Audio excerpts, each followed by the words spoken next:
Welcome back to Explorer. I want to thank you for joining. So China has not picked up the phone and China has refused to make the call as well. So China has decided to hurt the United States of America in strategic areas.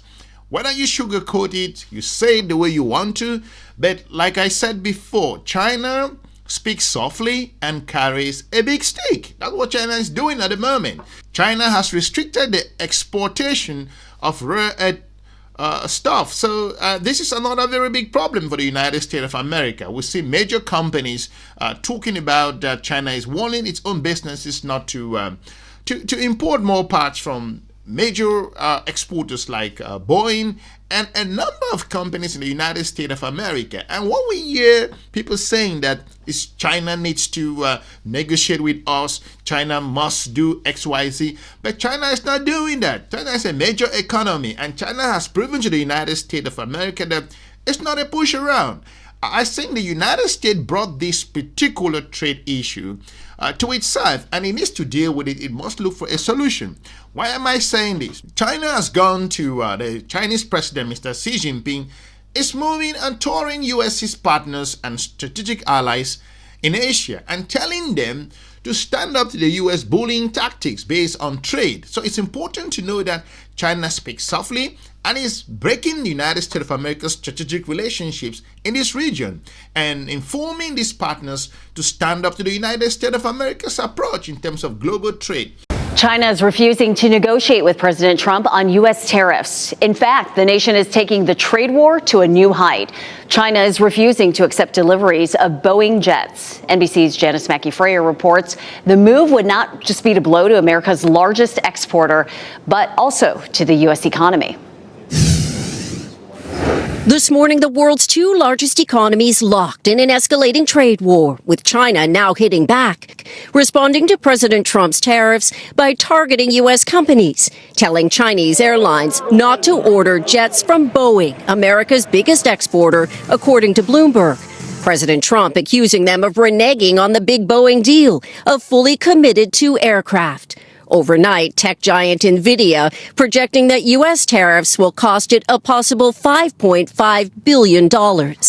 China's also putting export controls on critical rare earths, limiting Hollywood films in the lucrative Chinese market, adding U.S. companies to its unreliable entities list, and threatening to cut off fentanyl talks. Yesterday, the White House press secretary reading a statement she said President Trump dictated. China needs to make a deal with us. We don't have to make a deal with them. There's no difference between China and any other country, except they are much larger. But neither side seems ready for that deal yet. China's leader, Xi Jinping, is on tour, urging Vietnam to stand up to America's unilateral bullying. And after Vice President J.D. Vance referred to Chinese peasants last week, now a diplomat here saying, quote, those peasants from the U.S. will soon be crying. The pushback feeding economic nationalism and a flood of AI-generated memes in China, showing Trump administration officials working factory production lines. Now, things were going very well until, again, don't get me wrong, the United States have the right to make sure that it can put proper trade agreements and making sure that nobody is cheating the United States, nobody to an extent is playing with the US in terms of their particular trade negotiations, and it should be fair one way or the other. However, there are other ways to go about this. There are so many other ways to go about it, but China has said it will not back down and is instead escalating this to a whole different level. And more importantly, what we see from the United States of America is just to talk and tweet and go ahead and basically talk rhetorics around and saying that China will do XYZ. So you don't decide. You don't decide to Chinese government at the moment. They have a particular plan and they are executing it. At the moment, the US have no particular strategic plan to resolve this issue. Europe is feeling the pinch. The continent of Africa is feeling the pinch at the moment. Asian other countries, and the United States may not be very happy that the country of China, the leader is visiting these countries across this particular region like Vietnam and other very important partners that export and import from the United States of America. It is important to note that the United States of America may have overestimated itself globally in terms of trade, may have overstretched itself, considering that there are very important strategic players, that China may have other options across the region. And what's getting this completely wrong and also escalating it is that the Vice President of the United States of America misspoke, referring to the Chinese people that they are peasants. I mean, I played the video here the other day how a Chinese official came back and lambasted Mr. Vance, and we are hearing that from Hong Kong is pushing back against the United States of America's perspective. So I wonder how geopolitical communication, the lack of clarity, the lack of proper respect to other countries has demonstrated that the United States of America may not be thinking strategically at this particular time. But beyond the rhetoric, real impact. Consumers feeling it in everything from toys to socks to toothbrushes. 97% of baby strollers and 87% of car seats sold in the U.S. are made in China, effectively the only source of baby goods for parents. This vendor in Yiwu telling us U.S. clients just aren't buying anymore because of tariffs. And that was Janice Mackey-Frayer reporting. California is fighting back against President Donald Trump's tariff authority. California Governor Gavin Newsom is set to file a lawsuit in federal court suing Trump over his use of emergency powers to enact sweeping global tariffs. The lawsuit argues Trump lacks the authority to enact such sweeping tariffs, saying such action requires congressional approval. Spending on motor vehicles and parts was up a whopping 5.3% in March from February. That was the strongest monthly pace since January of 2023.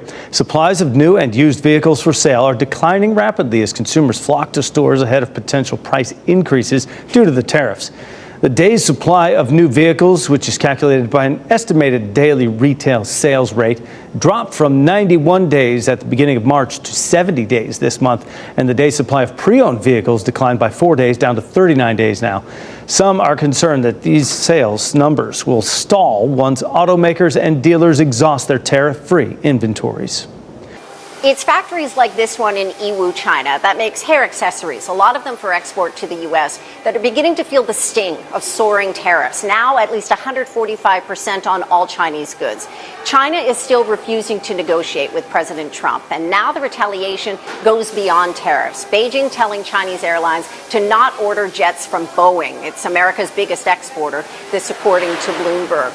China's also putting export controls on critical rare earths. It's limiting Hollywood films in the Chinese market, adding U.S. companies to its unreliable entities list, and threatening to cut off talks on fentanyl. So China, to an extent, has proven to the United States of America that the next time you attempt to make such a move, you have to gouge the global economy, as we see markets tumbling every single day, and the United States of America does not have the solution, and capital is leaving the United States of America at the moment as we speak. It is important to know that this particular approach does not work, and it's not going to work at the moment. So we hear the White House saying that countries have cooled and they are trying to negotiate over 70 countries.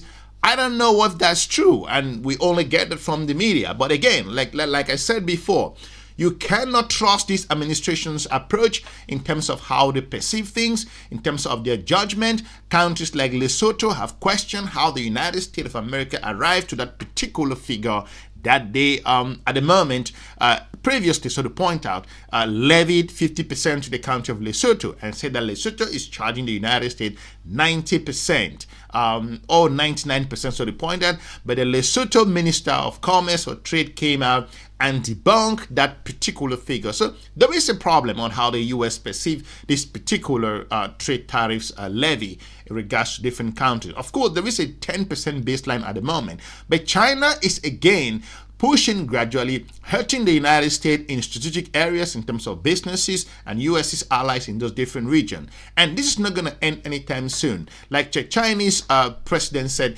no one is going to win with regards to these trade tariffs. However, that doesn't necessarily mean that China is going to back down. China is ready to take it to whatever level that the United States of America wants to. The White House has said that President Trump is adamant that we don't have to make a deal with China. China needs to make a deal with us. But neither side appears ready to make that deal. China's leader Xi Jinping has been on a tour of the region, shoring up partnerships and trade deals with Vietnam, Malaysia, and Cambodia.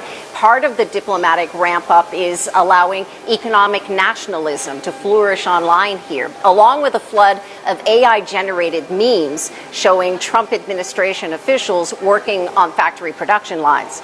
But beyond the rhetoric, there is real impact for consumers, feeling it in everything from toys to toothbrushes to baby goods. Tariffs do pose a risk for China's economy, too. It's no secret that growth is slowing here. But for now, neither side of this trade showdown appears willing to budge. Janice Mackey-Ferrer, NBC News, Yiwu, China.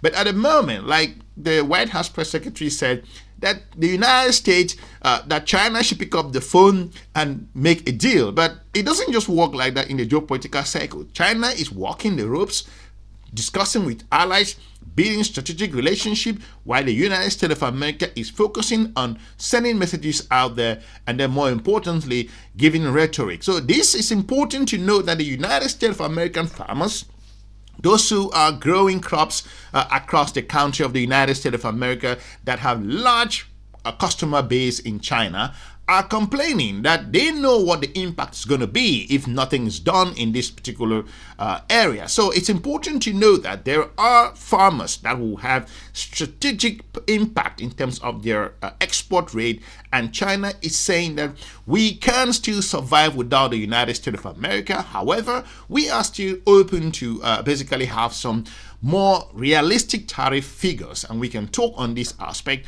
So the US standing on its bully pulpit and giving instructions and telling how countries are going to move forward, China has proven that that does not work. Even the European Union, a strategic partner that once saw the United States of America as a key ally, is having questions at the moment. So geopolitics is a brutal game, and all of these are coming as countries do have their own individual interests. So Chinese president's strategic visit in this region, and more importantly sending his envoys to other countries across the continent of Africa, is to prove to the United States of America that the US is alone on this particular trade tariff issue, and the United States of America may be fighting for the interest of its own national, which is fair enough. But again, the Chinese administrations are saying that we too should fight. We're going to be fighting for our people, and we're not going to lie low and allow your bullying aspect based on their own perspective with regards to the tariff. So we shall be looking at what's going to happen as we continue to follow these particular tariff discussions. And more importantly, China has stood up to the United States strategically and is hurting the US businesses and companies across that region, and that will go and follow on other parts around the world. For now, we will be looking forward to meeting you soon. Smash the like button, share the video, and let us know what you think with regards to China's strategy, and if the US overestimated itself with regards to this particular tariff issue. Have a good day. Bye-bye.